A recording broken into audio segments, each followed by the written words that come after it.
goes. It's recording. All right. Okay. This is, I should have checked the number before I hit play on the recording. I've done this so many times now. I forget how many of these I've recorded. And for some reason, it's like an obligation to say the number. It's good to know. As I begin the episode, I'm supposed to say what number episode this is. I think it's 158. Really? I think. That's a lot. I'm confirming now. And you say you do this once a month? It's monthly now. It used to be weekly. Oh, okay. But it's been monthly for a couple years now. This is the 158th. Okay. Wow. Welcome to the 158th episode of iHearIC Radio. We have a special guest with us today. You may be familiar with his work as birdlabs. Mm-hmm. I think that's probably your most prolific moniker, right? Yeah. Okay. Pretty much. Should I refer to you exclusively as birdlabs or?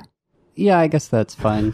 Mr. Birdlabs? Sure, perhaps? yeah. No, Okay. I mean, you can call me Izaak. Yes. I don't know. Identifying as something other than my name is not something I'm very, good at. Yeah, for sure. But, I'll go on stage and say, hey, I'm birdlabs, and it always feels weird. Whether I say birdlabs or Izaak, it's just always weird. So. Yeah. It's, I'd prefer to just not say anything and just, start making noise, I feel like I have to say something. Yeah. I always feel like I have to say something, but then I don't always plan what I'm going to say. And I'm just I'm going to say something after this. I do the same on the radio, too, all the time. Yeah. It's really kind of a problem. Well, for me, it's the pressure of having to say something. I feel like that pressure means something good will come out. Yeah. But that's not really how it works. There's some information that I feel is important to convey, but I don't plan out the words that are going to frame that information, and so it just comes out as just a mumbo jumbo. Yeah, and that's what we'll be doing for the next hour. Yeah, definitely. So I was running sound for a show that you played on last week, and I thought, who I haven't had on the podcast is Izaak. And you were playing jungle music. Yes. Right? We'll get into what that is. Yes. Because and I'm sure people listening to this, are familiar with the term, but maybe aren't fully cognizant of the history and everything behind that term. And you actually, you used a different name. Yeah.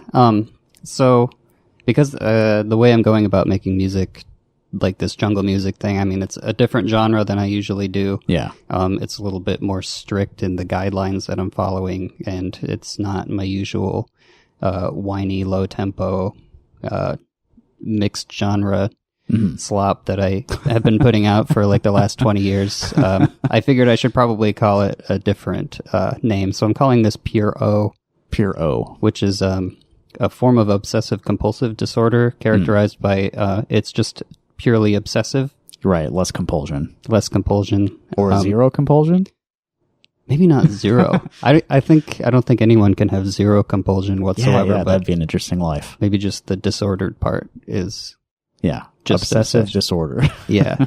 And right. So the way that I go about making this music, and really all music, and really anything that I'm interested in doing ever, is very obsessive. But especially the way that I've been going about doing this project has been that. So how long have you been obsessed with this? It's been a long time. I mean, there's been a lot of time where I was like, how could I possibly make this music? Thinking in the background, how do they do this? I got into jungle music, I don't know, 2, 3, 4 years ago, in earnest. I had cut my teeth listening to Square Pusher, Aphex Twin, Kid 606, Amon Tobin, all those IDM guys from the 90s. Sure. And they have it's post jungle sort of, where it's just they've done it, they made it when it was happening, or at least they were exposed to it, and they, became familiar with how people were making it when it was coming out, because they were using the available technology at the time. And then they sort of, I guess, mastered it, or at least it seems like Square Pusher did, just got it down, and then just started making crazy stuff. And that was where I started listening to it, and I hadn't listened to the original jungle. Sure. And you listened to a later development of the, we're talking sub genres and subgenres of electronic So like post Dance jungle, music. I guess, but you would never call it that, but that's basically what it was.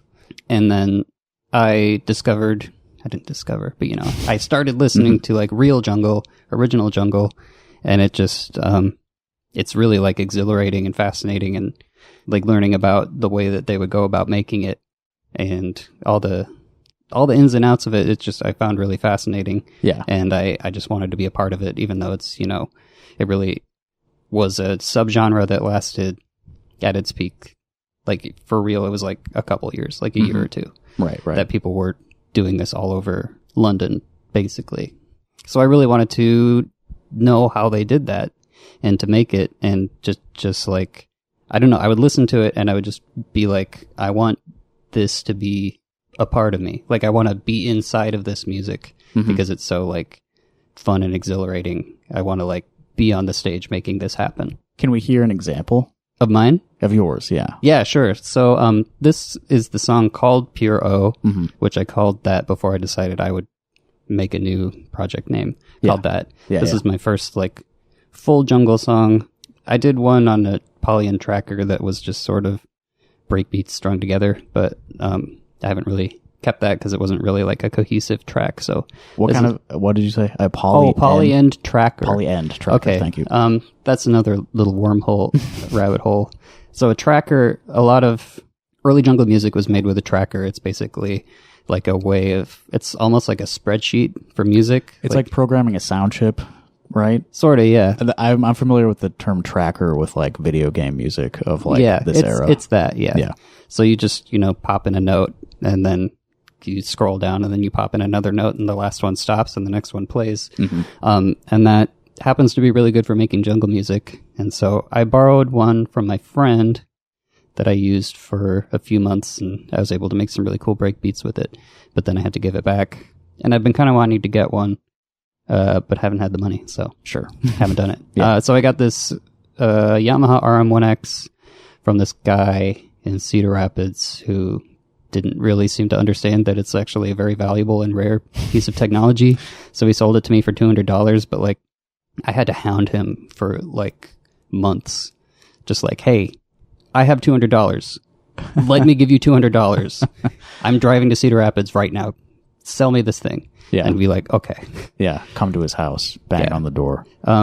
Julian, you probably know Julian, the DJ around town. Like he had also been trying to get that. Yeah. And so like once I learned that he was also trying to make that happen, I was like, oh, shit, I got to get this. I got to make this happen. Yeah. And I did. And I ended up having to replace all the buttons on it, which is a common thing, a common point of failure with those. So I'm glad I ended up getting it because I have the soldering skills. I don't know if Julian does or not, but Yeah. Julian, if you're listening, the gauntlet has been dropped. Yeah. Who is the better solderer? I don't know. I have no idea. I'm sure that Julian would have made some very cool stuff with it, but I'm glad that I got it and now I'm making also very cool stuff with it. So you use that for this track? For all of them. Everything that The we're gonna entire hear project. today? Yeah. Okay, great. Yeah. Okay. So this is the song called Pure O, my first real jungle song. Pure O. Pure O.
Check this out.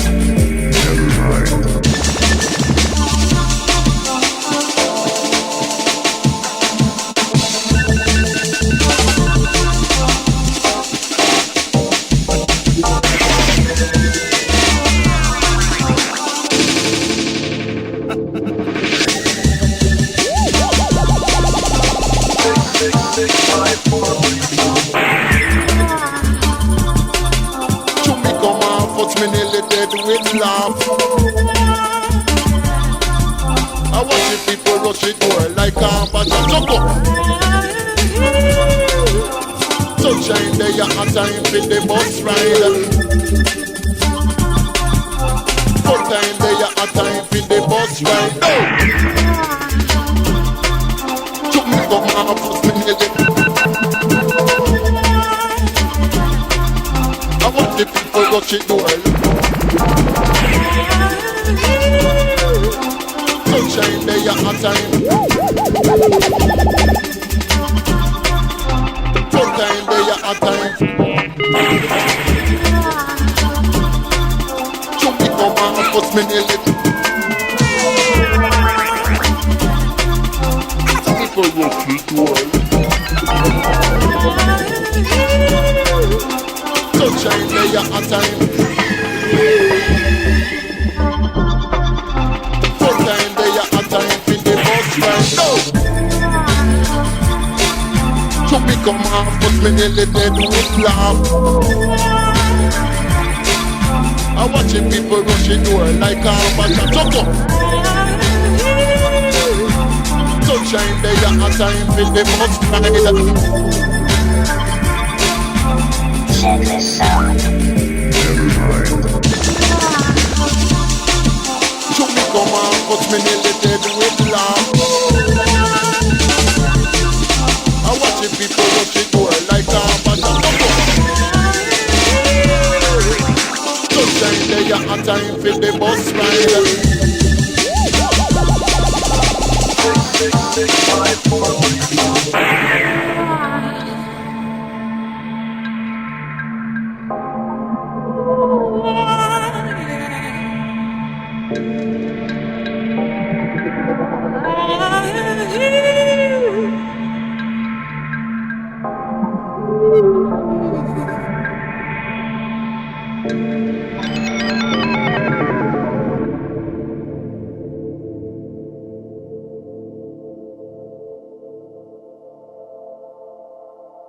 Pure O. Pure O.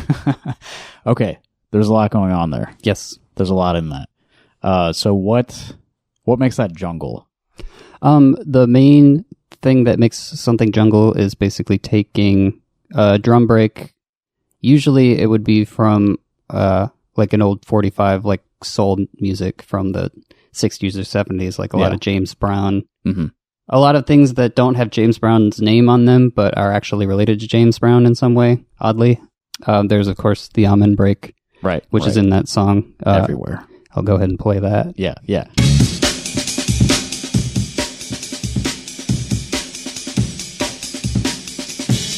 So I use that in that song. That's like the second break that I use. Mm-hmm. There's also Think, which is 4 breaks in the same song by Lynn Collins. So there's this one, famously used in that one song by that guy. I can't remember his name, but you know, everybody knows it. Everyone's heard that. Yeah. So that one, I'll just try to speed that up because that one's really fun. Oh yeah, nice. Yeah. What is this software that you're using right now? This is called DJ Pro. Okay. 2. I pirated it a long time ago. Nice. And you out there, you can pirate it too. Yeah. It. I don't know if it's good for your computer or something, but I haven't had any problems with it. That one's fun. Also, I like some of the ones with like talking in them when you speed them up. Oh yeah. Sound really cool.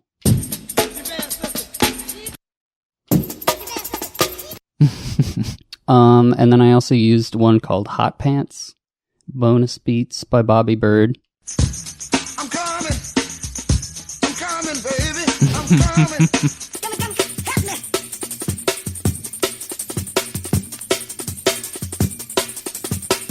So yeah, that's a Nice. fun one. So yeah, the breaks are pretty much the most important part of jungle. And apart from that, you can pretty much do whatever you want, but a lot of it is sampled. And so they would use songs that like they know, I guess. You know, people would use songs that they have records of pretty much. Yeah. And you would want to find, like maybe you have like a 12-inch that has like an acapella of a song or something. Right. We're talking about like early 90s? Yeah, 94 Okay. was like the main jungle time. Okay. Yeah. And so like I don't have a lot of 45s or 12 inches or whatever, so I, mostly sampled off of YouTube. Mm-hmm. And I figured if, people who were making it then were sampling things that they know, maybe I should sample things that I know. Mm-hmm. So I sampled some songs that I like. So the like main pad in that song is from the first track off of Tour de France soundtracks by Kraftwerk. Okay. So there's like this whole suite of like this really cool dance music, and it starts like this.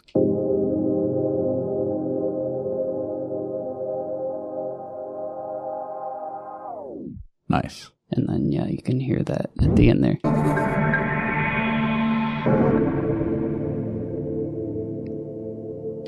Yeah. And then it starts with a song by Seafuel called More Like Space.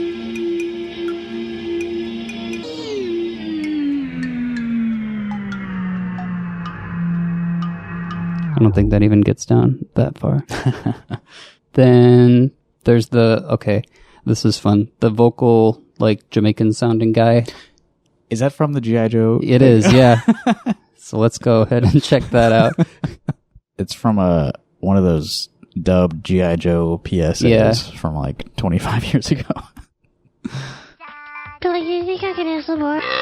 Yeah, we should totally hit it again, but I get first dibs on it.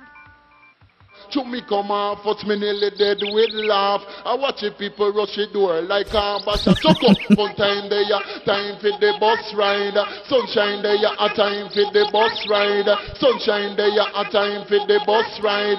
Fun time there, a time for the bus ride. No! G.I. Joe! So I sampled that directly from the video. Oops, that's for another song. I sampled that directly from the video, so you can hear like the bird sounds. Ambient bullshit in the background of that. But that is actually from a song called Funtime Day by Knight Rider, which is a dance hall song about riding the bus. See, I was reluctant to ask you if it was from the G.I. Joe video, because I was like, he probably went to the source on that, but I could hear the pitch shifted thing, and I was like, that's probably from... So that is in the song, is it? actually. Okay. Nice. So like that song starts like this. And this one is dedicated to all for the love for people all over the world. Man, woman, boy, and I'll girl. skip to the part that this... No one bus it did and go to the place where she park. Before the bus left far from where it did park. A man from the bus go cut a smelly fart. Everybody get up and said them a come off. To the driver had to wait till nearly dead with cough. To me come off, but me nearly dead with laugh. I watch the people rush the door like a bash. Chuck up, one time they Oh, yeah. time for the Yeah. bus ride. Sunshine they a time for the bus ride. Okay, so this song is a number of different stories of things that take place on a bus. Yeah. So that verse is about a man farting on the bus, and then everybody on the bus runs out of the bus. And that's the part that I sampled in my song. And, I didn't realize that when I had recorded it until after I found out about the song. So, then... I mean, I only know it from having watched the G.I. Joe PSAs hundreds of times as a teenager. And so those were made before the days of like AI vocal separations. Mm-hmm. So they must have had the like 12-inch with the, what do you call it? The acapella on. Yeah. Was that like a common practice Yeah. for yeah. like 45s? Okay, cool. Yeah. And, it recently occurred to me that, Girl Talk, Girl Talk must have done that because like a lot of the songs that he had the acapellas of were like rap songs, and rap, they would release a CD, like a single, Right. that would have the acapella or like the beat and like a remix or two. Right. With the intention that people use it for their own remixes and stuff. Yeah, because if you listen to that, like a lot of the like older rock songs, like they don't have the vocals separated, so he was just being really clever with the way that he was using that. I assume, I don't know. He hasn't really talked about it. I remember seeing like a documentary that he was in, and they showed some of his process, and he was just like stitching stuff together in Audacity on a laptop. and I'm like, oh wow, he's just like me. Yeah. So then I also sampled this song by Boredoms called Sea Drum, which is a 23-minute song, but it starts like this.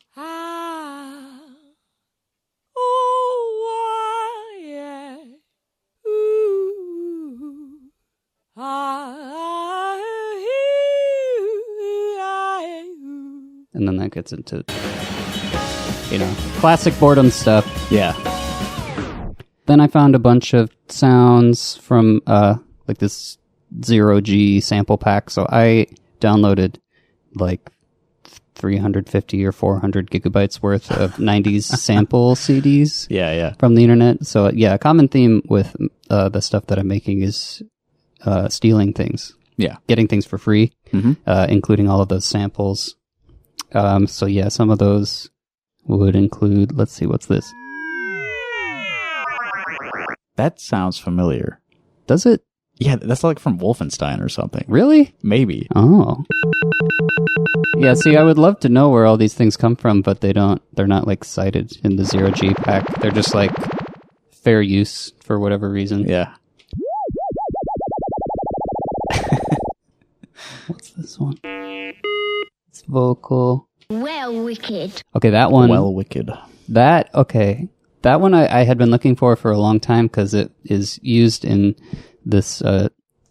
Wazo song called No Day Massacre, and it's like scratched out in a really cool way.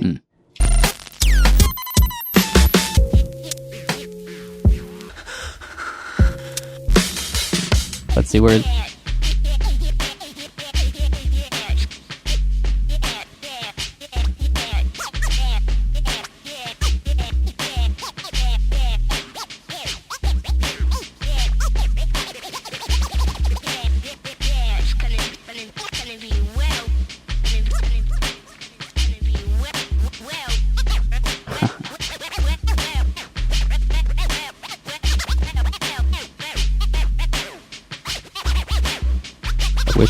I wish I could do that.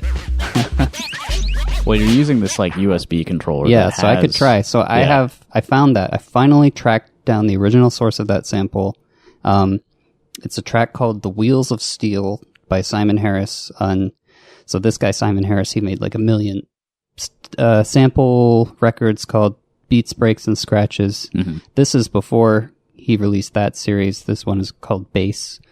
But it is basically the same thing, just like beats, breaks, and scratches. So yeah. The Wheels of Steel sounds like this. Yeah, it's gonna be well wicked. There you go. Yeah. So I can go back to that. I don't know. It doesn't quite work the same. This is why people used to be paid to do that in the 90s, because it's really, really hard to do. A lot of people dismiss that as like, oh, that's not like a real skill. That's not a talent. It's hard. But like, yeah, to make that actually sound like cool is actually challenging. Yeah. I'll hear this. Okay, that's one that I was trying to find where that was from. So this is like part of the process is like you have like thousands of these really short samples and you're like, yes, what would work in this exactly. track I'm making? A lot of it is really, really stupid and lame. And I should probably delete it, but I keep it for some reason. Well, who knows? So yeah, things that I would slow down. Stretch So the sampler, I use the Akai S3000XL, and the entire S series samplers line, they have this time stretch thing that you can use to make it sound really fucked up and crazy. Yeah. I think in Pure O, there was like, I remember hearing something that felt like it was like extra stretched out. There was like some artifacting in it. Mm-hmm. Yeah. Kind of like robot stretchy voice. Yeah, that's like that famous Akai stretch sound. Yeah, that. Yeah, so there's that wicked. Yeah, oh, and the bass is called the dread bass. It's from a song called Dread Bass. And there's a part in this somewhere where it's isolated, but that's the bass sound, and that's a really famous bass. Yeah. I've definitely heard that in other things. Yeah, there it was. So yeah. So some sounds are sampled from other jungle songs. Some sounds are sampled from, in jungle in general. Mm-hmm. Some people sample things from other jungle songs. Some people sample things from, the original source. It's just whatever. It's just a free for all, really. Yeah, it's a very like collective kind of like self-referential sort of recycling exactly. thing. Yeah. Some people have synths, like the Alpha Juno has like this Hoover sound that I haven't used because I kind of think it sounds stupid, but it's used in a lot of jungle songs, and a lot of like hard style trance dance rave songs from the 90s as well. Yeah, that's probably enough of that song. I can move on to the next one. Yeah, sure. Let's hear some more. Yeah. So this one's called Epitaxial. So I just graduated from the University of Iowa with a degree in electrical engineering. That's why you're so good at soldering. Yeah, exactly. Yeah, that was actually a very small part of the degree. Yeah. Very much not hands-on, a lot of just theoretical stuff. Right. But so one of the classes that I took, one of the last classes I took is called Semiconductor Devices. And in the beginning of that, we talk about how like semiconductors, like transistors are made, transistors, diodes, stuff like that. And they're usually grown in a process called molecular beam epitaxy. Okay.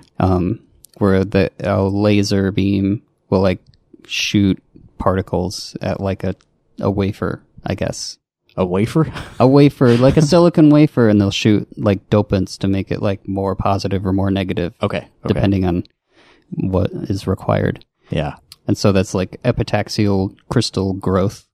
And then I played a show at Trumpet Blossom. You probably did the sound for it. Maybe. I wanted to say, by the way, that you've probably seen more of my shows in the last year, like while I've been doing this, than anybody else. Yeah. Because I've been playing a lot of Trumpet Blossom this year. Yeah, for sure. Yeah. I'm blessed. Yeah. So I played with Lucy XX, and I made the flyer for that show. And after listening to what she was making, I thought to call it Crystalline Flips, because it's like a audio flip, like a sample flip, and it's really like crisp, and I don't know, kind of reminds me of Crystal Castles in a way. So that's why I called it that. And then I was like, you know what? I want to use Crystal Flip for myself. So there's a sample of a robot voice saying epitaxial crystal flip in this song. Epitaxial. Am I saying that right? Epitaxial. Epitaxial. Yeah. Okay, Yeah. Great.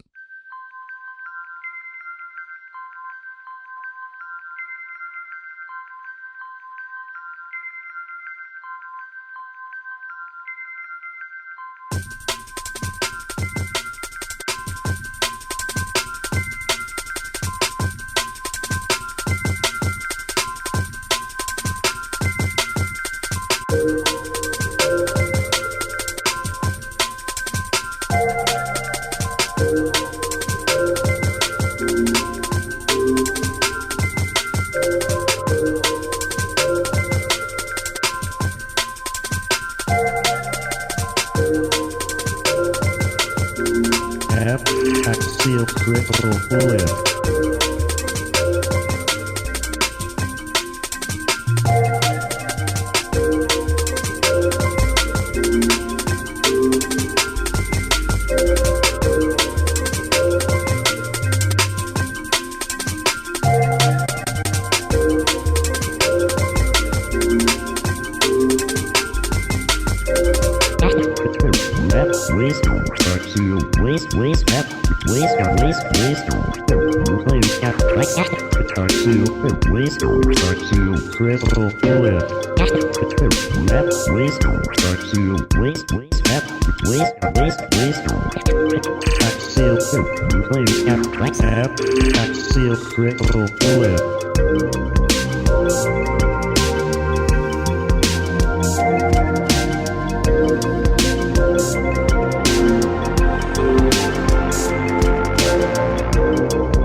Triple F.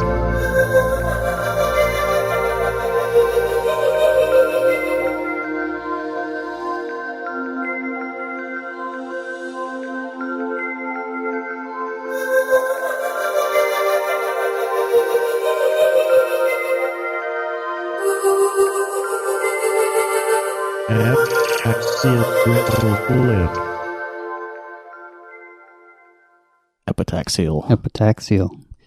So yeah, that song is built around this song called Silent Love, which is the main theme song of a movie called A Scene at the Sea, which was scored by Joe Hisaishi, who did a lot of the scoring for like Hayao Miyazaki movies. Okay. Like Spirited Away, Yeah. Princess Mononoke, stuff like that. So that song sounds like this. So I barely did anything to that sample. Yeah. And you can see on here that they're like the same tempo pretty much. Yeah. And then it gets into this.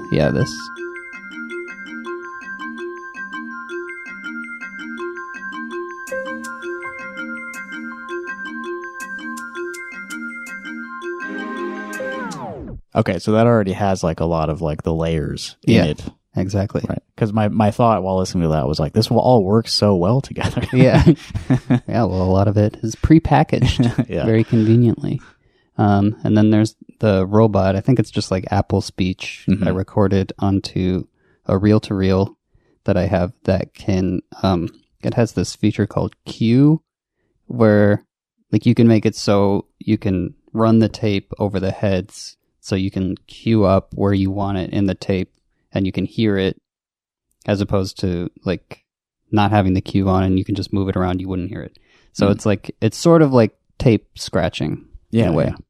Epitaxial crystal. So there's the original. Right. And then this is me. Epitaxial crystal flip.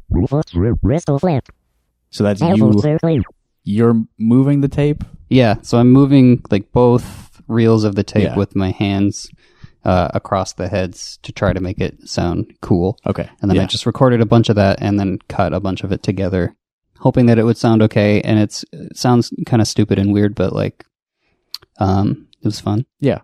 It's, I mean, it's sort of, I don't know, just like the text to speech voice is like very silly, but you know, it's not like, I don't know, it mixes in well with the other layers you have going. It's not like completely, you know, pulling attention out of the whole thing. Yeah, it's one of those things where like I've heard it so many times that like there's no way for me to tell if it's good or bad, but it's a part of the song, so whatever. Yeah, definitely. So some other samples in there. This is the pad. It's called Drano. It's from one of those sample CDs. That one just sounds really cool. I set aside a shitload of different pads to use in different songs, and a lot of them really don't work. So it's kind of hard to predict what's going to sound good in a song. So this one, so there's a beat in that song that sounds a lot like the beat from that Enigma song, Sadness, which that song samples Soul to Soul, Keep on Moving.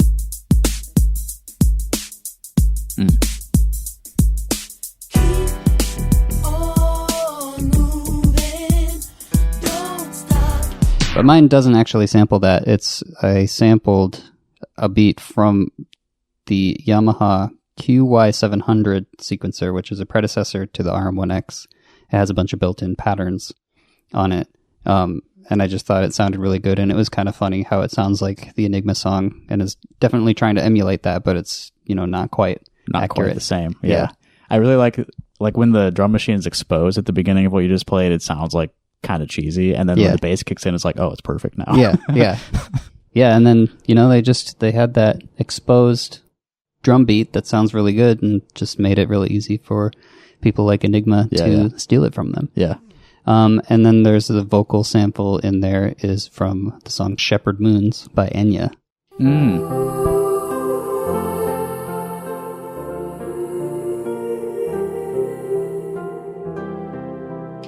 So that I downloaded the acapella of it from YouTube. Yeah. And there are vocal separators that I could use, but I feel like I need to make it like sort of hard for myself sometimes, like give myself a little bit of a challenge. So using ones that have previously been separated by other people. but not exclusively. Sometimes I do it, I feel like. And then the main break in that is Hot Pants, which I showed you earlier, processed to make it crunchy. And I wanted to show you this one. This is called the Sesame Street break, which is from the song Sesame Street by Blowfly. Blowfly. And I'm just going to play this song because it's, yeah.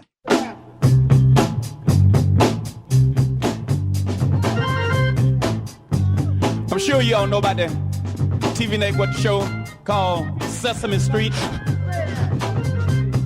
For young kids, teach them how to read and write, especially the ABCs. This is the way we like to see Sesame Street done just once.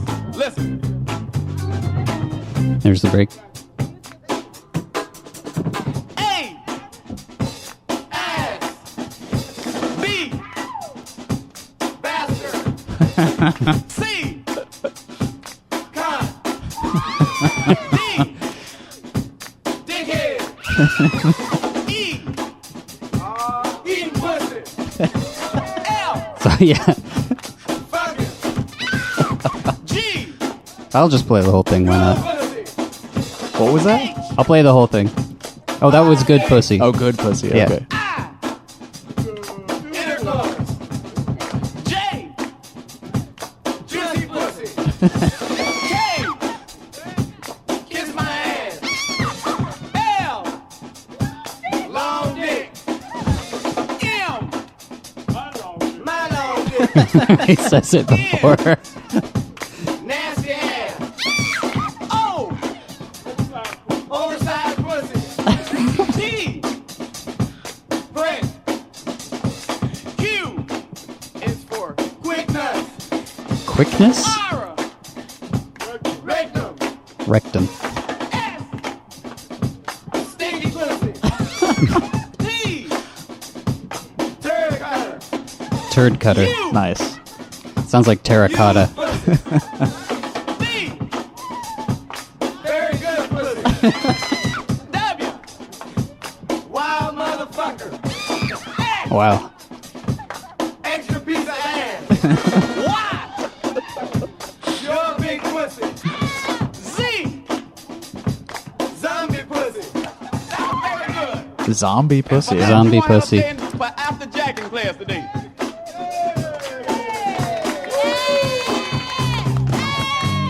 How about it? A hand for Sesame Street.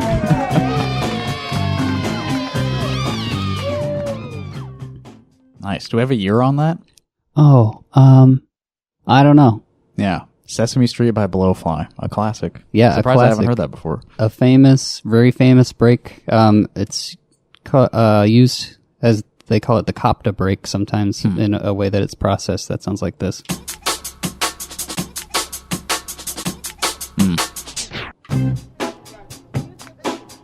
So you get that little. You can hear people, yeah, Yeah. in the background. So yeah, that's just a really silly thing that I just some of the lore, the jungle lore, is just really, really funny. V for very good pussy is Yeah. maybe the funniest one. I really like turd cutter. Yeah, okay. I'll move on to the next one. Sure. Yeah. So this song is called Gender 3D. Gender 3D. So that is because a lot of the sounds I sampled from it are from another thing I stole, which is the Roland Cloud collection. So one of the sounds, the main sound I use in this is from the D50. It's called Soundtrack and Hold. Then there are other sounds on it from, it's called SRX World, which is like a bunch of weird, like sampled world sounds. So one of those sounds, it didn't end up in this song, is called Gender 3D, which is why the song is called that. Yeah, and then there are other sounds that I use from that. My imagination is just reeling at what could the sound be of Gender 3D? I'll try to pull it up while the song is playing. It's not really that interesting. The sound of gender. The sound of gender. So yeah, here's that song.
Wow, it took until the very end of that song to find the sound of Gender 3D.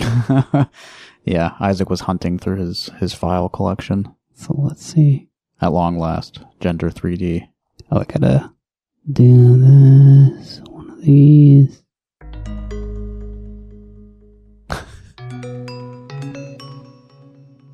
I do not know what that has to do with gender. That's the sound of Gender 3D, the namesake of the track we just listened to. It's just a bell.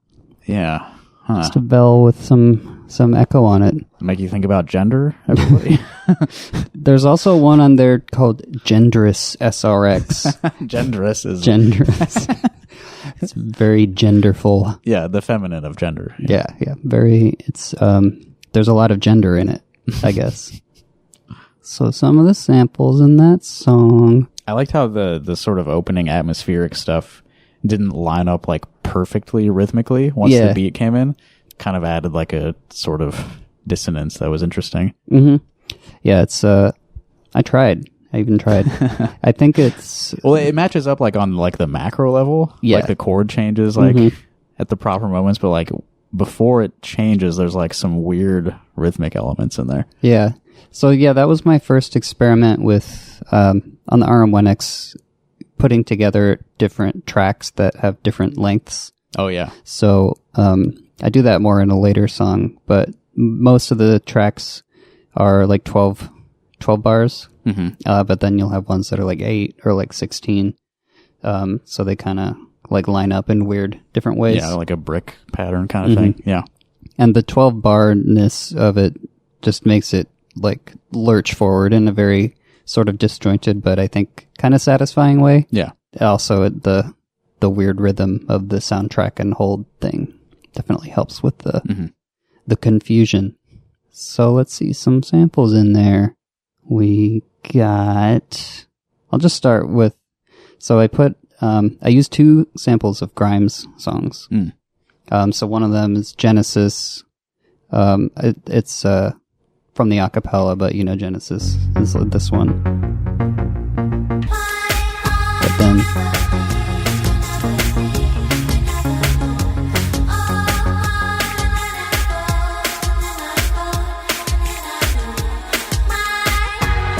so it's that, and I just pitched that around. And then this one was really fun for me to find. So it's So Heavy I Fell Through the Earth, which I think is from 2020, her 2020 album. She was already semi-canceled by then, I guess, but I still love Grimes. So yeah. Whatever, who cares? I'm not going to judge you for it. Yeah, so that's a cool song. Really heavy and dark.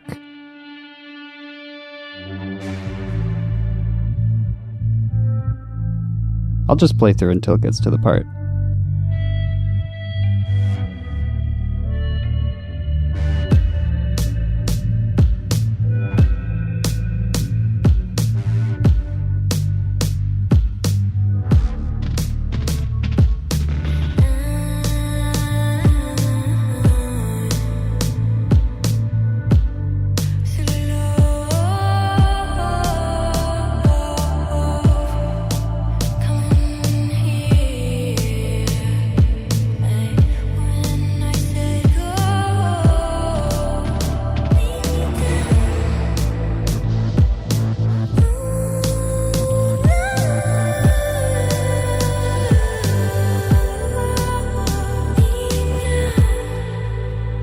So this is where it is.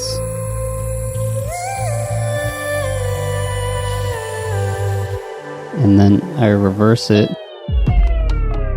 Oh, that's the wrong button. Okay, how do you freaking make it play backward?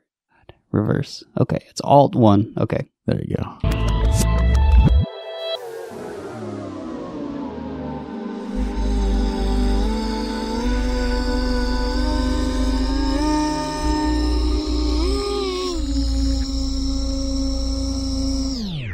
Yeah.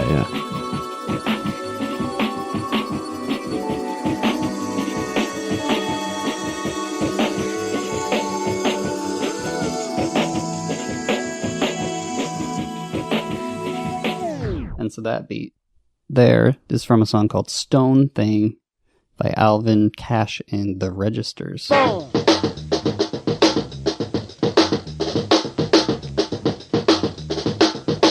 Good job, man. Ooh, Come wow. on, get stoned. I love how badly that was recorded. Yeah, that's another big component of a lot of these, that when they were recorded really poorly and then you play them back at a different speed, it sounds really cool. Yeah, very cool. So there's also this one called Too Hot to Hold by the UFOs. It's got that guy making really weird sounds in the background, so that sounds cool, sped up. Super boomy kick drum too. Yeah, very boomy. Some samples from this collection of already like pre-sped up breaks. That one's called Stylish for some reason. This one's called Limiter. Easy ones. So this song and the next two songs, I, for some reason, took it upon myself after I graduated to make 3 new songs in 3 days for a show that I had that week. Yeah. And I think again, it's like the pressure. You know, the pressure forces you to, grow creatively. Exactly. Yeah. So yeah, I think you actually did sound for that show. I think that was a That Tropical sounds Blossom. familiar. Yeah. That was this year? Mm-hmm. Yeah. Yeah, that was in May. Yeah. I remember you talking about that on stage. Yeah. So yeah, I just really needed to find like the breaks really fast, and I stressed myself out about it a bunch for no real reason. The bass in that song is called the Lately bass. It's from the Yamaha TX81Z, which is kind of a crappy, weird FM synth module, and a lot of producers in the 90s bought it just for this sound, the Lately bass.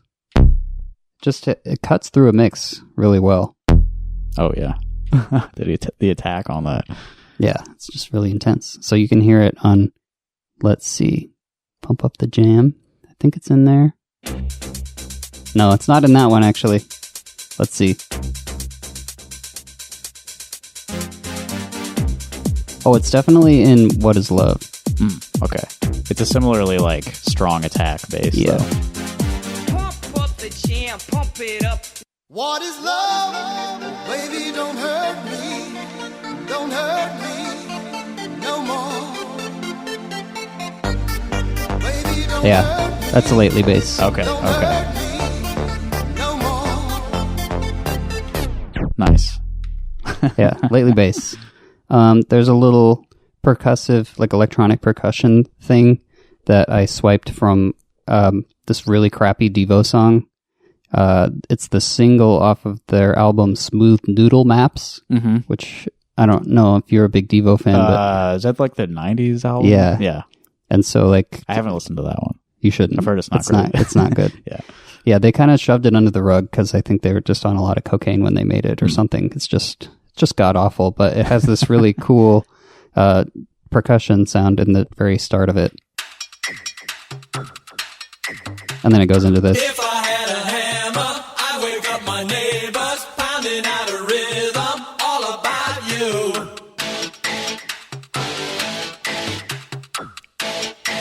Not good. It gets worse. Yeah. Yeah, I guess that's pretty much that song.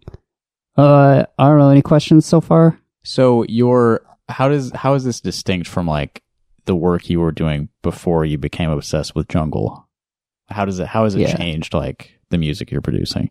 The really big distinction, I think, is that I made it to be performed live. Mm-hmm. A lot of my earlier music, I would make it in the studio and not really be thinking about how I would play it live. And this music is actually the opposite. Like, I don't really know how I'm going to go about recording it. I mean, I kind of do, but it just like doesn't feel the same. So like all of these recordings, I just made directly into my mixer, the Zoom L6. Okay, so you're sort of layering everything live and recording it rather than it being like a construction in like a DAW. Yep. Yeah. Yeah, the way you see it on stage is pretty much exactly how I recorded it, except I just press a button before I play it. Right. Okay. So it's a performance first mentality as opposed to a like studio production first thing. Yeah. And so when I record it to release it, I guess I'm probably going to like multi-track as much of it as I can. So record it all onto separate tracks on my computer. Yeah. And then mix it down that way. But that sounds really arduous and not very fun. Yeah. So I'm dragging my feet. Yeah. So this next one is called Ventamin. And this was born of really just a desire to mix a song called Offer Ventus by Enya, another Enya one, and another Kraftwerk song called Vitamin, also from Tour de France soundtracks. And that sounds like this.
It was very melancholy, that one. It is.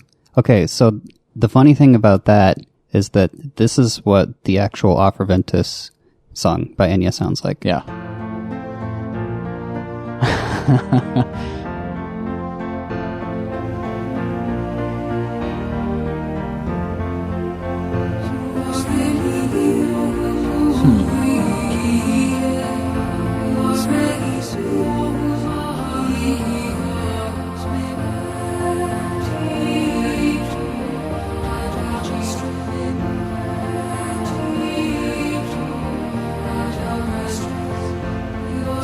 It goes into a little cool bit that I might use in another song. I'll let that play out. It's really percussive vocal.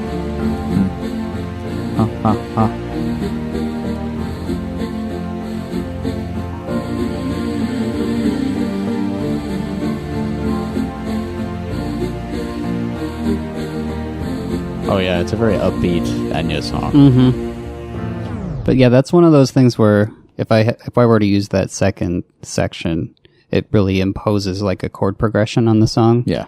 That then you have to follow, or else it sounds weird. Right. So that's something that you need to consider when making music like this. It's like, is it going to require me to use the chord progression in the song, or can I manipulate it a little bit? Right. But so yeah, here's the Kraftwerk song called Vitamin. Mm-hmm.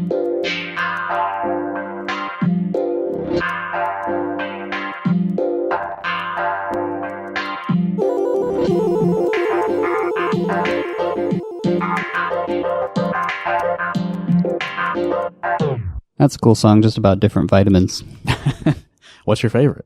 He talks about adrenaline, endorphin, carbohydrate, protein, A, B, C, D, vitamin. I've listened to that a lot. Yeah. I was going to ask, like, were you like a big Enya listener before getting into this, or is it like... Somewhat, yeah. Yeah. It's been more in the last few years. I've gotten more into like new agey stuff. Mm-hmm. I think I grew up listening to Pure Moods. I think they played it at like a daycare I went to called Kids Depot, where like weird stuff happened to me. But yeah, they would play it. I'm not going to go into that. Yeah. You know, everybody has weird experiences at daycare growing up, I think. Well, yeah. I mean, it seems like the place for that to happen. Weird stuff. Yeah, but I think they would play that during nap time, because I distinctly remember hearing Orinoco Flow. Oh, yeah. While not being able to sleep because I was like lying on the floor in a strange place surrounded by kids that I didn't like. I think we had like a sort of enforced nap time thing in like kindergarten. Mm. And I remember that being like, I can't do that. Yeah, like what do you think? I can't sleep around all these people. I don't trust them. So I threw this Philip Glass sample in there. Mm. Oh, yeah. Mm-hmm.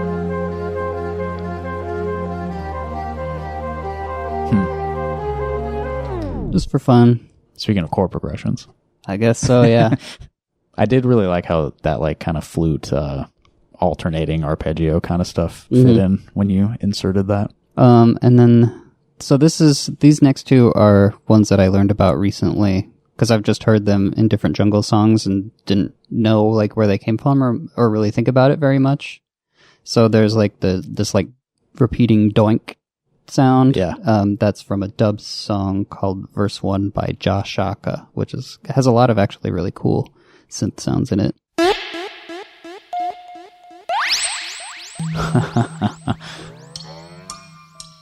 Oh, wow.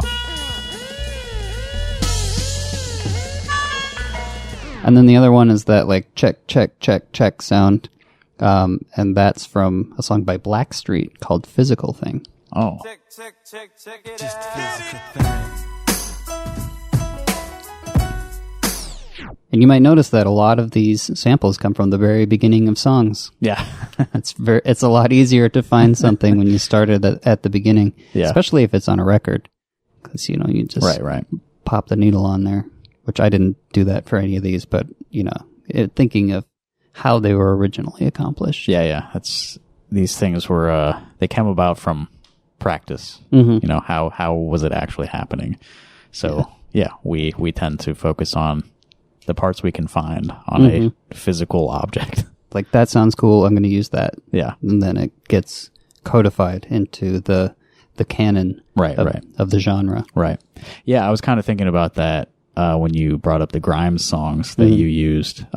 So you are, in the genre, right? Mm-hmm. But you are also pulling from contemporary, like the stuff that you like now. Mm-hmm. So you're not like trapped in a 1994 box. Exactly. Like I'm not like required to use like old R&B records like vocals of things that I don't know, and I just like, you know, go and dig through samples that I don't really care about. Like I can use my own stuff. You do still use a lot of those because they've become part of the canon of the so genre. it's like a little bit of like give and take, push and pull. Like I really like this sound and I think it would work really well in this song, so I'm going to use that and just sort of like a nod to like the jungle heritage. Right. Whereas some other times it's like this thing that I like really well. I think it would work in this song. One of the things that has sort of inspired me to do that excursion into like my own music was like Orbital and also the future sound of London. But like in particular with Orbital, the song Halcyon and On, they use a sample from the acapella of It's a Fine Day by Opus 3. I'm just going to play that real quick because that's a really good song. And that would actually segue into my next song a little bit.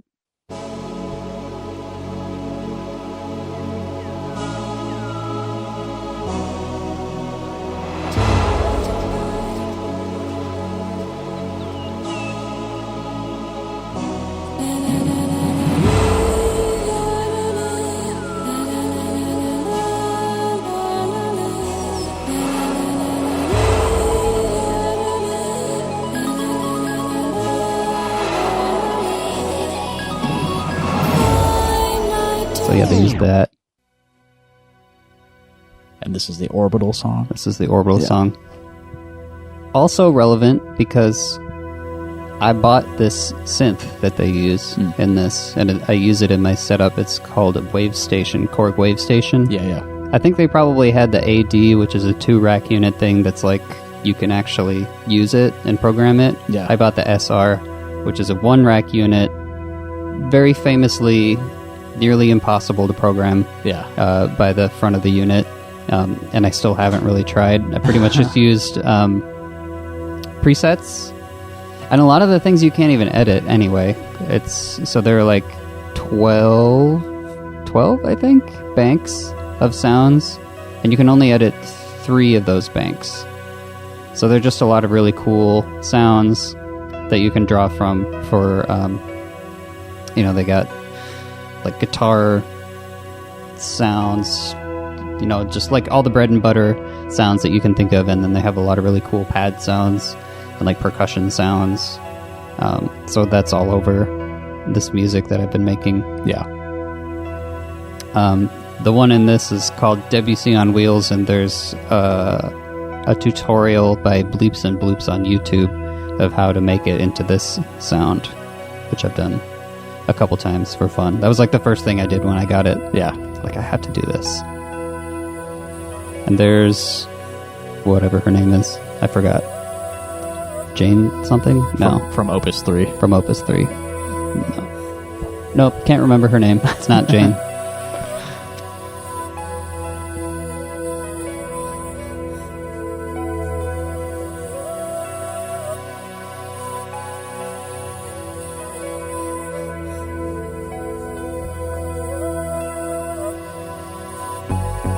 Oh, there's the lately bass again. Yeah.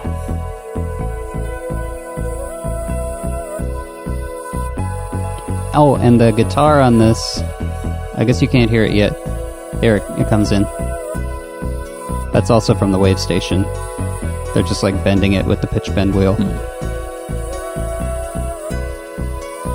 Oh, yeah. Nice. Mm-hmm.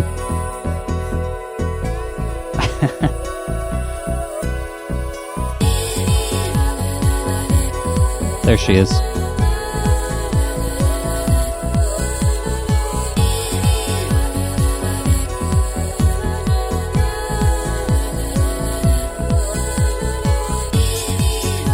Before we get too into that, could listen to that entire 10-minute song pretty much any time. Yeah. So I got might as well talk about some of the other things I'm using. Yeah, something that's really fun when I run sound for a show that you're playing at is just looking at your gear. Mm-hmm. And you have a lot of gear that you don't bring to shows. Yes, I have a ton of stuff. Yeah, I don't bring things like the TX81Z. I have another rack one called the Korg M3R, which is basically like an M1 cut in half, sort of. It has a lot of the same sounds, but like half the oscillators basically, but then you can layer things on top of each other more, and it has more polyphony, so it kind of doesn't really matter. I think it sounds really nice. I have an Ensoniq ESQ-M that's like the ESQ1 keyboard. That was actually the first synth I ever used. My dad had it from the 80s, and it actually was released the year my parents were married. Nice. Fun fact. 1986. He had that. My friend spilled water on it, so I was no longer able to use it after that, and then I just really wanted to buy one, but I don't have the space for an actual full-sized keyboard, so I got the rack version, the ESQ-M, and then I installed a firmware like Wave. It's like a set of 2 or 3 ICs that you can plug in to make it into an SQ80M, which just adds a bunch of waveforms. Okay. So it's like a souped up sort of ESQ-M. I'm not going to go list all the stuff that I have. It's too much. Just give us a catalog. But I can talk about the things that I use in my shows. Yes. That's more relevant. Yes. Let's see. I got the S3000XL. That's a sampler 2-rack unit. Huge. Like the biggest thing that I own that's not like a full-size keyboard. It has 8 individual outputs in addition to the 2 stereo outputs. So I have 4 separate outputs from that, plus the stereo, into different inputs on this line mixer that I have. The channel that I use for drums goes out into the sidechain input of an Alesis 3630 rack compressor limiter gate, famously really shitty sounding, famously also used by Daft Punk for the pumping that they use mostly on like Homework, I think. Homework and Discovery. Just the stuff they did in the 90s, which is kind of why I got it. And it does sound really bad. So I did this mod that people talk about doing online where I just replaced a lot of the capacitors and resistors and stuff. And I had to buy like really expensive capacitors that I'd never heard of. That was a fun little excursion into soldering DIY stuff. Yeah. Was that worth the effort? I think so. Okay. It's kind of hard to tell. I don't have as discerning of an ear as I would like to think I do. So a lot of people talk about, the way that a compressor sounds, and like they can tell when it's transparent and when it does what it's supposed to do. And sure, yeah. I'm just like, yeah, totally. But yeah, maybe I'm not like an audio engineer, I guess. I'd like to think that I could be, but I don't think I am. I mean, I think you've put in the hours, I think. Yeah. I can do stuff for myself, but I don't think I could really do it for somebody else for money. Speaking of DIY stuff, I had this whole huge thing with the Akai sampler where I bought this effects card. So it's like you buy this thing and there's a button that says effects, and like everywhere you look, it's like effects. But you can't use the effects unless you buy this separate thing that costs like $500+. And eventually I just convinced myself that I needed to have this. And I bought it. I bought it from this guy in Belgium. And it took like a month to get here. And when I installed it, it basically made my sampler like not work. And it would crash. But like the audio would cut out. Yeah. Every time I had it installed. And I just went through so much stuff and had this really embarrassingly long conversation with ChatGPT where it was like, if you do this thing, it will definitely fix it. Yeah. And then I would do that and it wouldn't work. And then it would be like, okay, if you do this thing, it will definitely fix it. And I did every single thing that I possibly could until I finally just replaced the main board, and now it works.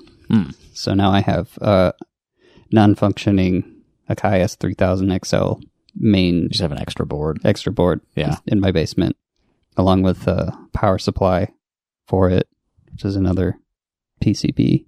But yeah, it works really well now, so that's cool. It actually does some stuff that I don't like sometimes still, but I just need to let it go. I mean, yeah, you're in now. You spent the money to get it here from Belgium. Yeah. You replaced the main board. Yeah. You have to use it. Yeah, exactly. But yeah, the effects work pretty good. I don't know. It's, I like it. I can't think about it too much.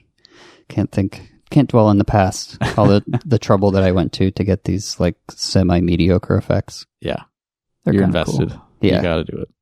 It's in there. So I got those few things. Wave Station.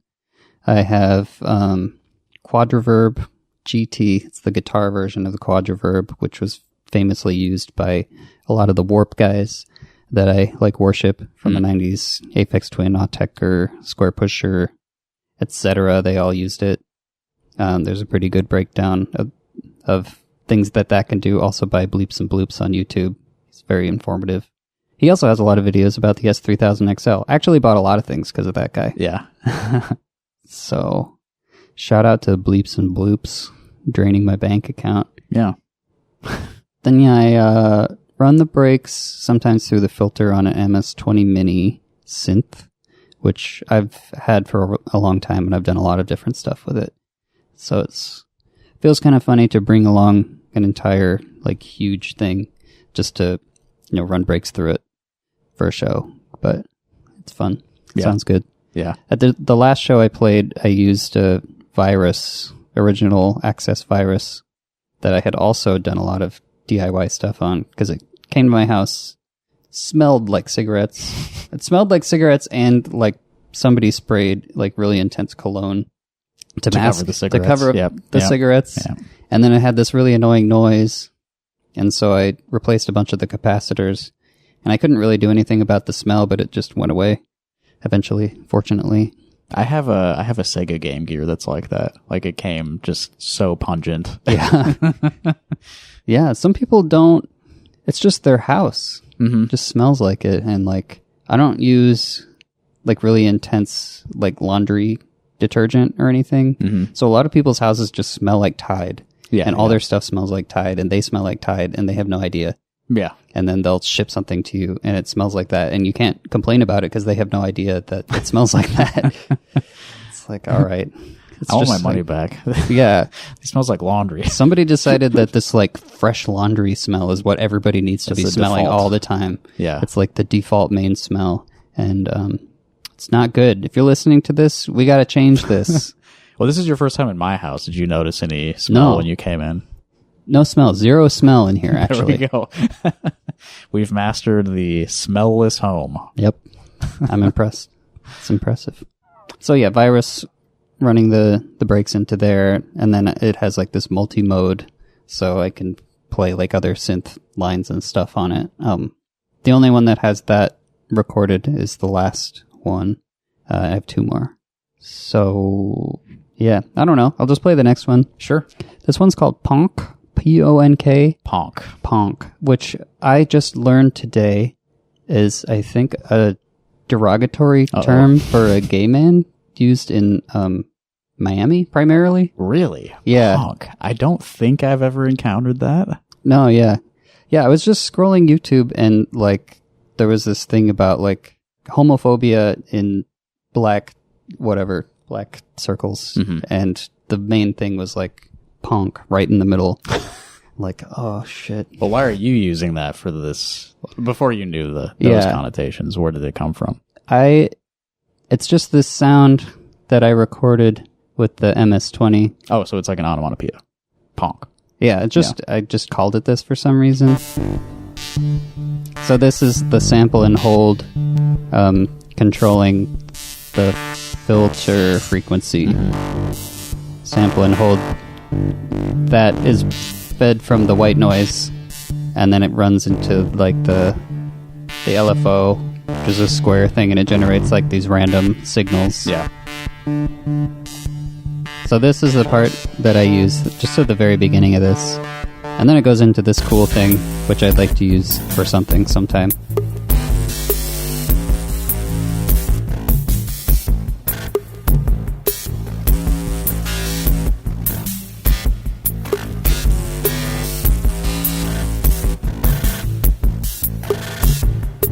Yeah, so that's punk. Has nothing to do with homosexuality. Yeah. Apologies to anybody who might be offended by that. Yeah. But, it's the first time I've ever heard that word used that way. So, I guess my listeners in Miami will take offense. Yeah. Oh well. So here's punk.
What was that, like, creaky sound? The one that's like, it goes through to the very end? Yeah. That's from the wave station. That's a lot of so like the bongos, the thing is like, do, do, do, do, do, do, do, do, and the lady going, like, it sounds like she's saying punk. That's a total coincidence. Yeah. The song was called that before I put that in. And then there's like a hi-hat sound. Those are all from one of the percussion sound sets on the wave station. Yeah. So that was really fun to use and like easy for me because I didn't have to like program it in the S3000 because, man, programming that thing is a lot of work. Yeah. Work and effort. And it's like, it's fun to do for me now, but like it was very daunting at the beginning. I guess I haven't mentioned the like stuttering thing that happens periodically in these songs. That effect is like the gate of the and that's like when the audio like really briefly cuts out. Yeah. Yeah. So that's I turn up the threshold on the gate of the 3630 and then the drums are triggering the gate. Ah, okay. So that's just a fun live effect. I don't know if it really, I feel like in recordings it just kind of makes it sound like it's glitching out. Yeah. Which I like, you know. Yeah. It does sort of like trigger sort of like an anxiety response. Yeah. From like times where it seems like something's going wrong. Yeah. But it's so clearly intentional that it's like, oh, okay. You know? It doesn't always work. It works sometimes. But it's fun to do. It's fun to just have little things that I can do on stage. That's why I built a dub siren. I was going to bring it here today, but I forgot. But I used 2 555 timers. One of them is controlling the pitch of the other one. And that was like a recipe online, basically, that I followed. Actually, I made one thing, and I was like, you know what? I don't like the way this sounds, and I found another circuit, and I took the one apart and sort of like stitched them together. Yeah. And so now it's a kind of a cool, just unique thing that kind of sounds like shit, but like it's fun. Yeah. You can just press a button and it makes a crazy sound. Yeah. And I mean, that's kind of what music is all about, you know? Yeah. You find a way to attach a button to a sound, Mm-hmm. and then you just hit the button. Exactly. That's the basis of music. Mm-hmm. Yeah. Especially mine. My music is like, I attach a bunch of sounds to a button, and then I press the button, and then I just let it do its thing. Yeah. And then I interact with little things to make it seem like I'm doing something. But for the most part, I'm just letting it happen. It was mostly that one button press that really mattered. Yes. The main button press. Yeah. Then I press a few other. But sometimes it is really hard to coordinate all those things. But it's usually just at critical moments like transitions where I need to make things happen. Yeah. I think the fact that you have like a visible rack of gear on stage with you, Mm-hmm. it does help. Yeah. To not seem like you're just pressing a button. You know? Yeah. Like, and just like playing a track. This guy wouldn't bring this like 80 to 100 pound thing up on the stage for no reason. Right. Like when I could very clearly just use a laptop to achieve the same thing. And it would be a lot less painful. Yeah. There's more interest if there's like a bunch of stuff on a table. Like, what is this? Yeah.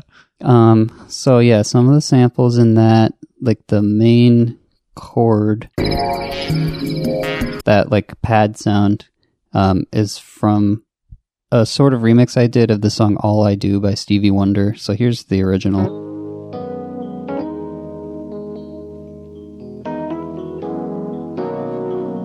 So it's that chord. So here's my slow version.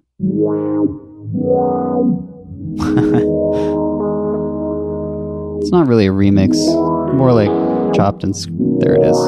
Yeah, yeah.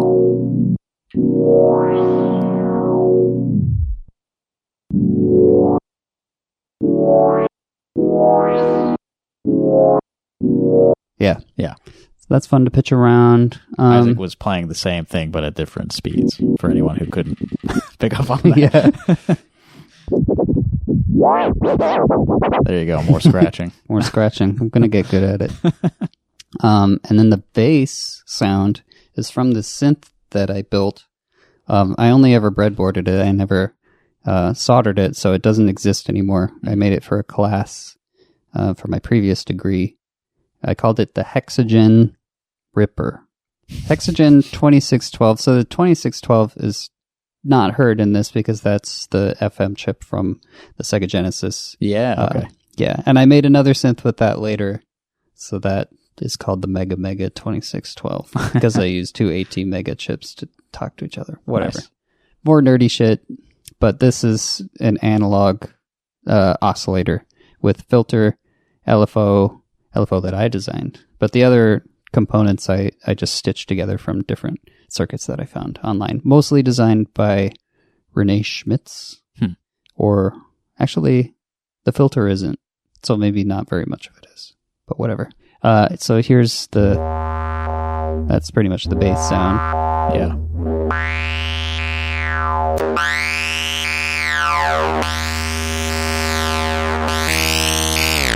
But yeah. That's pretty much the bass. Yeah. Closer we get to a saw wave, the better for me. Yeah. It starts off just like that. Oh, yeah. Yeah, I love that. And you can get it so far down, so low. I should use that end part. That sounds pretty cool. Yeah. Then there's this other thing I recorded from the Microbrute. It's playing with the bandpass filter on it. That's just in there for effect.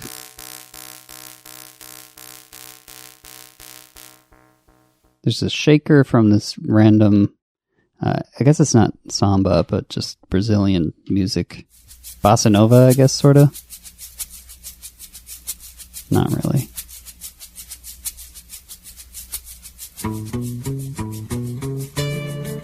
Kind of a good song. Trem das Once by Adoniran Barbosa. Yeah, it's a fun song. And then the flute thing in that is sampled. Oh, yes. Yes. I should have caught that. Yep, I Talk to the Wind by King Crimson. Yeah. Good song.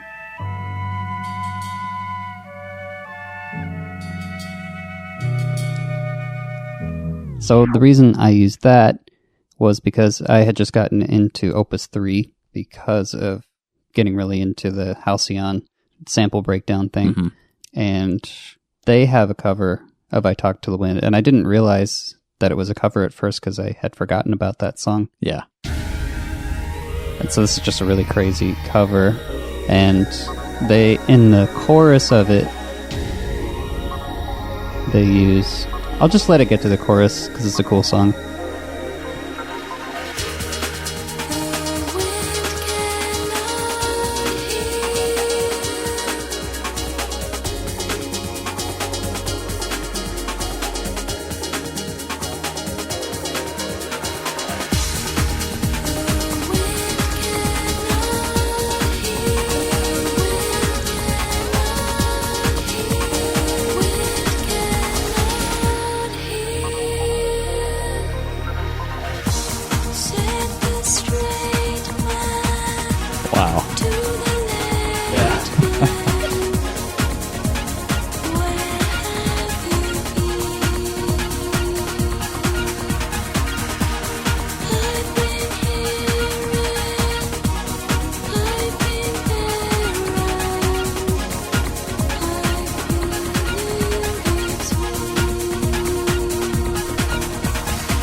There it is.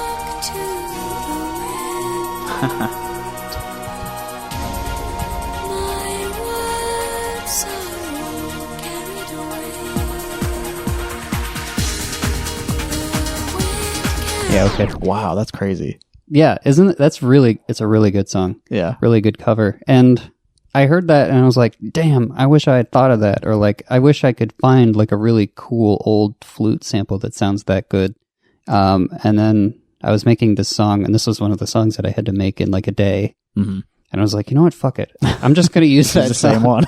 Use the same one. It sounds good. So why not? Yeah. And it works really well in the song. It just adds a lot of like energy to it. Somehow I don't even fully understand. It just sounds good. Yeah. Yeah. Wow. I was not expecting to hear a cover of a King Crimson song. Yeah. Okay. So I got one more. This one's called Cherish/Beyond, and I'll explain why. Okay. After this song. Okay.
Cherish / Beyond. Beyond, right. I forgot what the second word was. Yeah.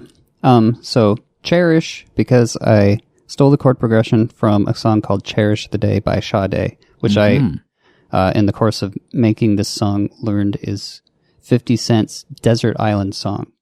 If he was trapped on a desert island, this is the song that he would listen to for the rest of his life. Oh, okay.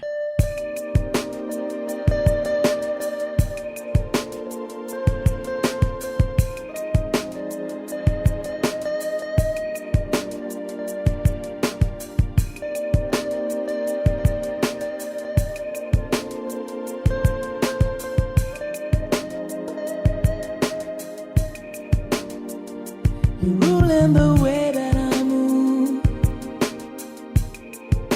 and I breathe your air. You only can rescue me. This is my prayer.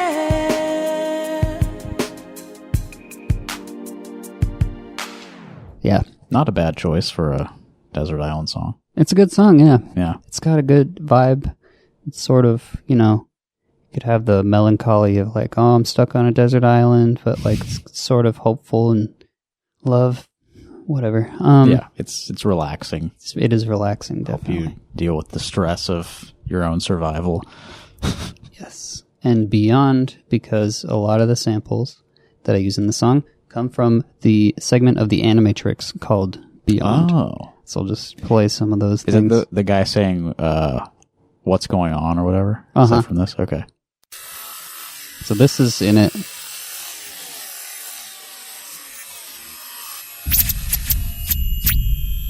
And then it goes into this other thing that I use in the main groove.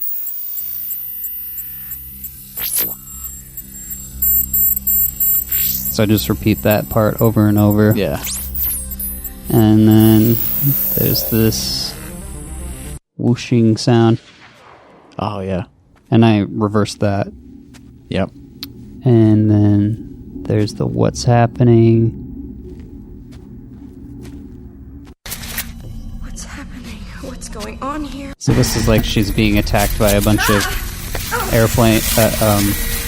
newspapers. What's happening? What's going on here? And then and that one's fun because it it provides sort of the like reverse symbol as it transitions into the next scene. Oh yeah. So it helps to move into the next segment of the song. A little built-in right. like percussion. Here's this part. I figured this out yesterday. Your cat's okay?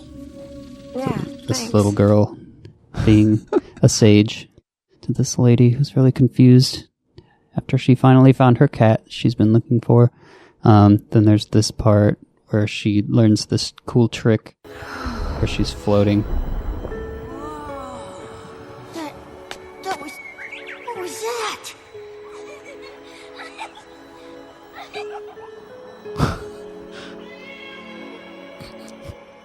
Hi.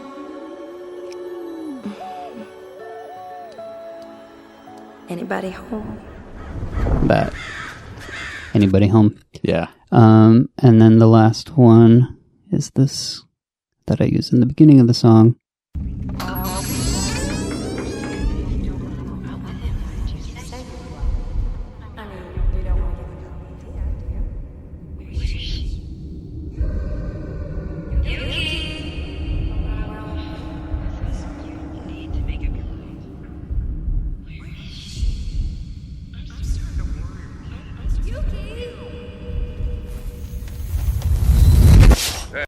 So, yeah. The sound design of this movie is like I know, it's really, really cool. To be stolen.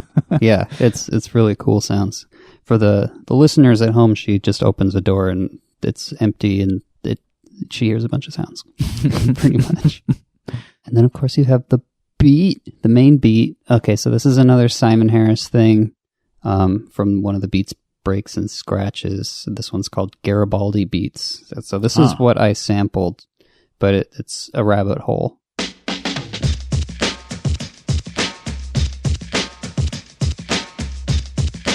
So that's what I sampled.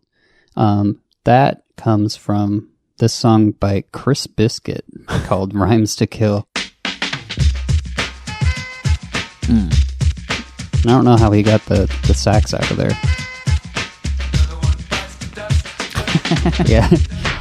And so that starts with, at the very end, that. And that is famously also used in the same Enigma song. I might as well play that because I keep talking about it. Mm-hmm. Yeah. And so there's the soul to soul, keep on moving. And so that fill in the start of the song, which is also in the Chris Biscuit song, is sampled from Funky President by James Brown. Oh, yeah, yeah. Funky down. And then the main beat in the Chris Biscuit one is sampled from a song called Groovy Lady by the Meters.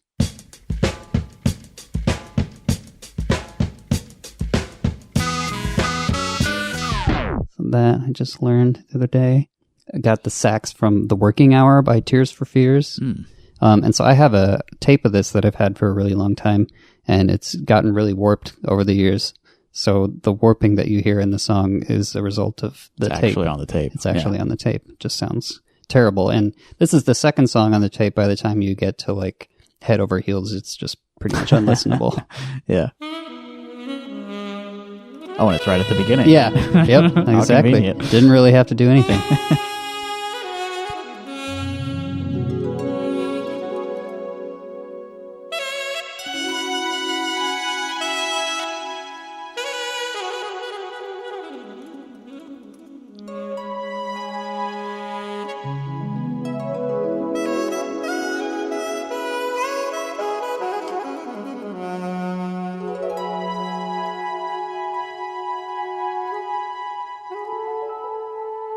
And I got some percussion in the end from one of my songs called Hard Time.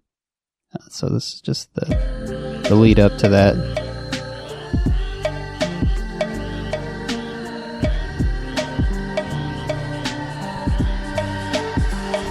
Got the tambourine, shaker, crash.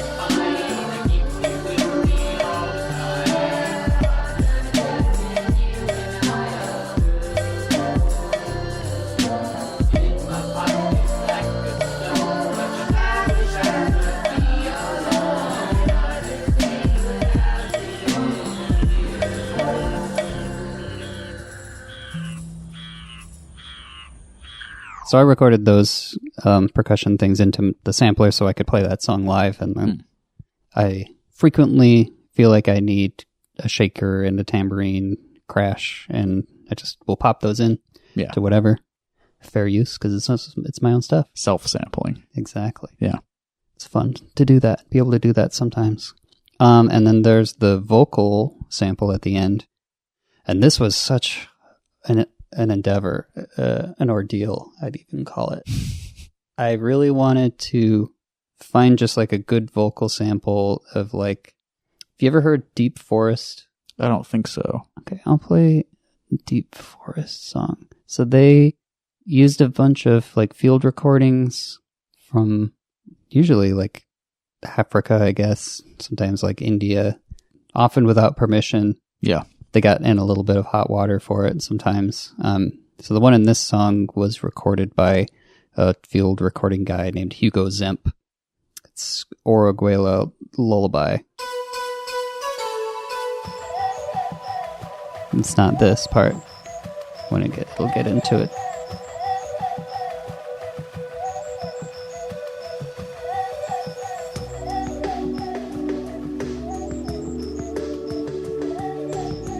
This is also on Pure Moods. Yeah.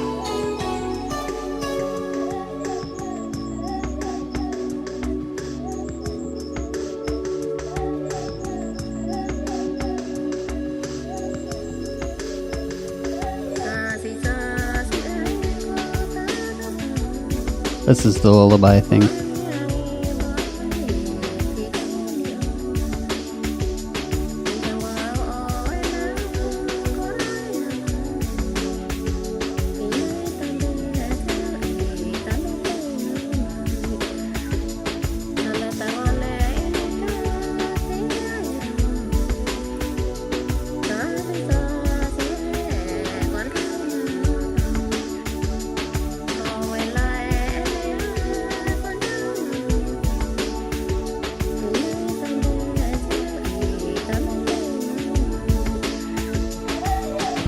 So there's that. There's like the song Porcelain by Moby has a thing from this. It's called like Let Their Voices Be Heard. And I was like, surely there must be some other cool stuff on that. I couldn't find it anywhere online. Yeah. I ended up buying a tape of it. That was after I had finished this song, but I bought the tape and listened to it. And there's a song on there, the title of which, and this is pretty dark if you think about it, like for 2 seconds, but the title of it is The Diarrhea of the Children. And I just feel like I have to use it for that reason alone. But this is another cool sample story of this thing here, but I won't get into that. But this man's voice that comes in.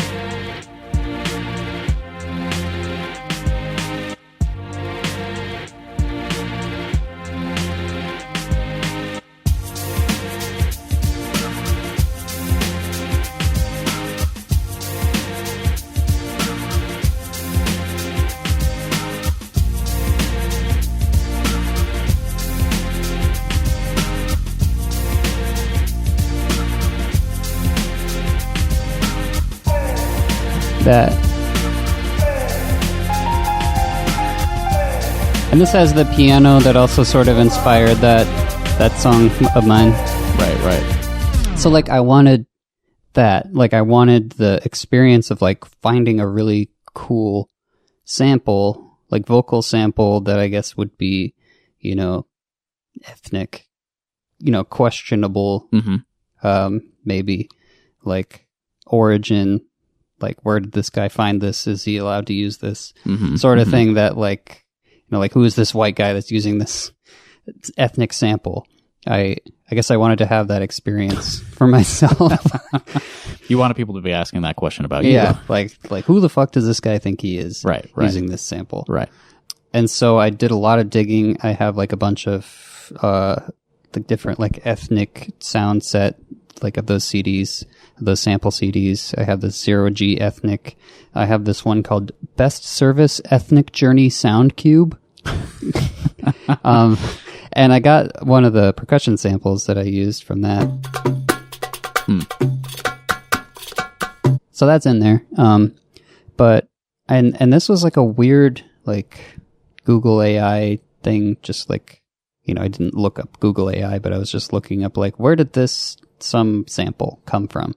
Just in my fervor of trying to find it. And it said that this sample erroneously said that some sample came from this CD called 0G Deepest India.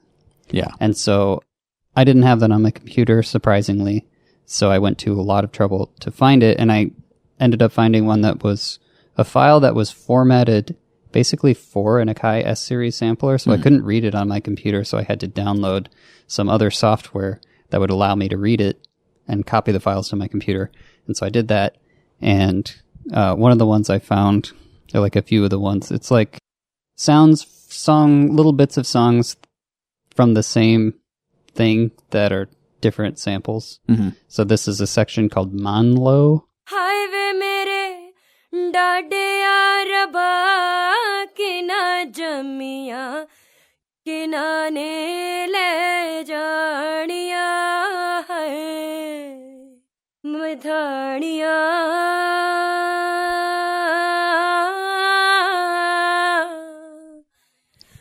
So I didn't know what that was, but I popped it in to the song and it just sounded amazing. Yeah. Just perfect. But it sounded a little bit weird like that, so I did some processing. I sort of shifted it up and added some effects and like some reverse reverb sort of stuff to make it sound like this.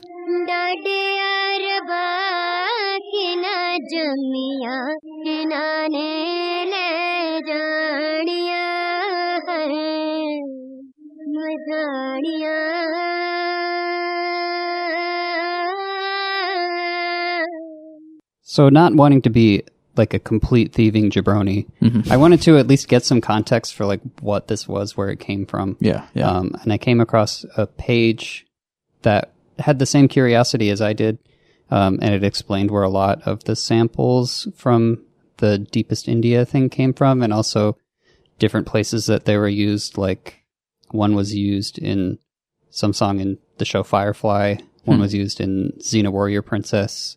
There was one that was used in a song called Punjabi by some guy. I don't remember what it's called. This was used in that song, but it's used out of context in that song. So, but it says what the song is called, and it's called Madaniya. I'm probably not saying that right. Probably close though. Yeah. Madaniya, whatever. I guess that means butter churned. So this is a song about the disorientation, basically, of being in an arranged marriage and being taken away from your family. Oh, wow. Yeah. It's like a Punjabi folk song. Yeah. And yeah, I found a version of that. I'm not going to play it now because it basically sounds the same as what I just played. Yeah. But yeah, that was cool to discover and to feel like I was doing my part, I guess. Yeah. Yeah. Doing actual digging and to actually understand what I was doing and be able to talk about it and contextualize it and see if it makes sense within the context of my song. And it doesn't, but but now you understand. Yeah. You know where it came from. You know what it means. Yeah. Yeah, it's good. Oh boy. Well, we filled 2 hours. Yeah. Yeah. Sorry about that. No, it was great. I feel like this is a world that I just know so little about. So it's nice to be, taken on a trip, have somebody explain a lot of this stuff to me. It's nice to be able to talk about it. Yeah. Yeah. So I've never really laid it all out before. Yeah. So let's wrap things up. What do you got coming up? You got any shows? Yeah. I'm playing at Frat House on August 2nd with Stelladrone and Freckles from St. Louis. My friend Delia Rainey is in that band. And Ben Dunhauer, he does booking now for PS1, but he's playing as Dream Fracker. He does flute, experimental flute sounds, I guess. Then I'm playing on the 7th at a rave in Des Moines, which is exciting. And I'm playing on the 13th at Hell with Birdbath, which is a freaky flute, drum, euphonium act, and Kling. So I'm really excited for that show. I'm excited for all the shows, but that one I feel like is going to be really fun. Yeah. The Birdbath guy messaged me on Instagram, and then I was kind of asking around, and then he was like, actually, birdlabs got us a show. And I was like, okay. Yeah. Great. I didn't have to do anything. Nice. Yeah. Got it set up. Yeah, people ask me to help book a show, and they don't know that I'm 100% going to play the show every time. Sorry, I've never booked a show that I didn't play. So if you're not into my music, that's tough. Yeah, that's the trade. I mean, you're doing work for them, so you should be able to get something out of it. A lot of times I make the flyer, or I find somebody, and doing a lot of stuff, so I should get to have some exposure for it, I guess. Yeah. Someday somebody's going to ask me to play a show, and I'm not, or book a show, and I'm not going to be able to play it, so I won't play it, but I'll still book it because it needs to be done. Yeah. But yeah, so I have those coming up, and I have one sometime in September 11th with my birthday. Is that true? Yeah. Wow. Well, that'll be at Alley Cat with Dead Level Set and an out of town band I can't remember the name of now. But yeah, that'll be cool. Yeah, great. And people can find a lot of your music on Bandcamp. This stuff's not up yet. Yeah. I'm debating whether to put these live versions up temporarily. Maybe I'll just put them up for a little bit and then replace the files when I actually record them. I don't know if that's weird to do, but people want to hear this stuff, I guess. So yeah, whatever. Yeah. I mean, have a demo version and then your obsessive mixed version later. Yeah. Because I'm really not looking forward to doing that. Yeah. All right. Well, I think that's the show. That's the show. All right. Thank you, Izaak. Thanks for having me on. Yeah. Thanks for listening, everybody. And see you next month.